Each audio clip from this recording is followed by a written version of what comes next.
টলিপাড়ায় ঘর ভাঙার গুঞ্জন। টেলিপর্দার জনপ্রিয় অভিনেত্রী তৃণা সাহা ও অভিনেতা নীল ভট্টাচার্যের বিয়ে ভাঙার খবরে ফের সরগরম নেটপাড়া থেকে স্টুডিও পাড়া। এর আগেও তাদের বিয়ে ভাঙার নানা গুঞ্জন দানা বেঁধেছে, কিন্তু সেসবে জল ঢেলে বারবার কাছাকাছি এসেছেন তারা। তবে এবার তাদের ঘর ভাঙার সেই গুঞ্জন জোরালো হচ্ছে সোশ্যাল মিডিয়ায় চোখ রাখলেই।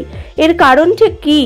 আসলে একে অপরকে ইতিমধ্যে ইনস্টাগ্রামে আনফলো করেছেন নীল ও তৃণা, আর সেখান থেকেই ফের দানা বাঁধছে তাদের বিবাহ বিচ্ছেদের জল্পনা।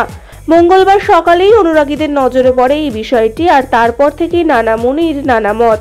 অনেকেই বলছেন যে তারা নাকি পাকাপাকিভাবে সম্পর্কের পাট চুকিয়ে দিতে চলেছেন এবার, যদিও সংবাদ মাধ্যমের কাছে এই নিয়ে তারা কেউই মুখ খোলেননি এখনো।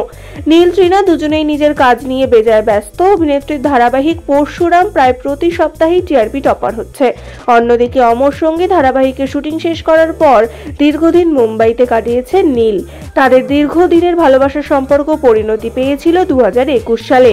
বিয়ের 6 মাস কাটতে না কাটতেই তাদের বিবাহ বিচ্ছেদের গুঞ্জন দানা বেঁধেছে।